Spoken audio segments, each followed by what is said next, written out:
A temática da unidade 3 desse caderno tem por premissa discutir a leitura literária. Desse modo, as autoras iniciam a discussão, trazendo para o debate inquietações relacionadas a dois âmbitos do trabalho com a literatura. Primeiro, o modo como a leitura é trabalhada nos cursos de formação. E segundo, o modo como a leitura literária é desenvolvida nas escolas. No que tange ao trabalho com a leitura desenvolvido nos cursos de formação docente, este é abordado de modo a considerar apenas os aspectos vinculados ao ensino hierarquizado desse objeto, ou seja, os aspectos instrucionais e tecnográficos da leitura. Sobre isso, nas palavras das autoras, quando os professores iniciam sua atividade profissional, de modo geral, reproduzem com seus alunos e alunas a mesma concepção instrumental em relação à linguagem escrita. No que concerne ao trabalho com a leitura, em especial a literatura, que é o nosso objeto de discussão, na visão das autoras, é quase sempre empregada como um pretexto para o ensino de conteúdos programáticos e destituídas da sua dimensão estética. Consoante ao exposto, o texto destaca que a escola é o espaço privilegiado para promover práticas de formação leitora, de modo a aproximar a criança da cultura literária. Assim, objetivando a compreensão da concepção de leitura literária presente nos materiais do PENAIC, bem como as experiências desenvolvidas por meio delas, as autoras desta unidade apresentam o trabalho com a literatura em três dimensões, a saber, a literatura como arte da palavra, a importância de ser leitor de literatura para o exercício da docência na educação infantil e a valorização da literatura como processo fundamental para a ampliação das experiências humanas e para a formação dos professores. Sobre a primeira dimensão apresentada, o texto faz a defesa de que a literatura deve ter um papel irrefutável na instituição educacional e caracteriza o texto literário como produção artística, ou seja, um gênero composto por linguagem verbal utilizada de forma artística. No que concerne à segunda dimensão, a importância de ser leitor de literatura para o exercício da docência na educação infantil, a defesa que se faz é de que é condição para a profissão ser leitor de literatura para melhor conduzir esse processo e possibilitar que o estudante amplie seus conhecimentos acerca da literatura enquanto forma artística de expressão.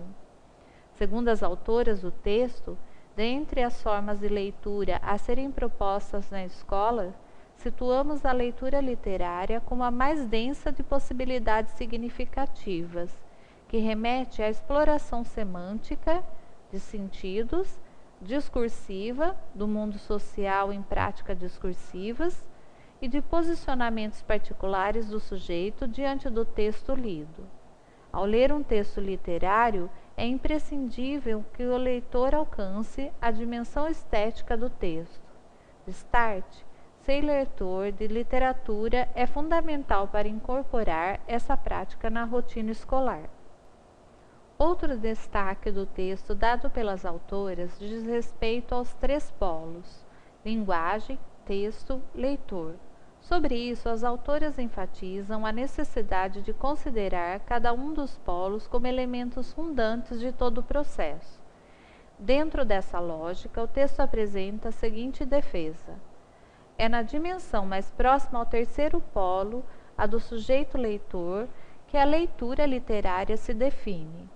A leitura literária exige interpretação, mais do que decodificação e compreensão, ou seja, exige que se avance na apreensão do texto para além de uma proposta de compreensão, que se extrapolem os limites do literal e também do composicional do texto. Nesse nível, não se pode permitir estar preso aos níveis internos do texto, mas são mobilizados necessariamente o conhecimento de mundo do leitor e, sobretudo, o alçamento do leitor à dimensão da produção de novos sentidos. Essa perspectiva de trabalho caminha na mesma direção da perspectiva dialógica postulada por Koch. Na concepção interacional dialógica da língua, os sujeitos são vistos como atores construtores sociais, sujeitos ativos que dialogicamente se constroem e são construídos no texto, considerando o próprio lugar da interação e da constituição dos interlocutores. Salienta-se que as autoras, ao relatarem estudos realizados no âmbito de formação de professores sobre a identidade docente e suas formas específicas de leitura, utilizam a expressão leitores escolares, de Antônio Augusto Batista. Na oportunidade, caracterizam os brasileiros como leitores escolares e respondem que esse conceito refere a pessoas que, em suas práticas culturais, não leem livros de literatura, de ficção ou não tomam a literatura como arte. Leem preferencialmente livros informativos, inclusive os livros profissionais sobre pedagogia, para sua atualização. Para finalizar a unidade, as autoras propõem que seja realizado ao longo do curso uma comunidade de leitores de literatura. Para o desenvolvimento dessa proposta, sugerem que seja elaborado um pequeno projeto explicitando os objetivos, as obras que devem ser lidas, a metodologia, o cronograma, os papéis dos participantes, entre outros aspectos que julgarem pertinente.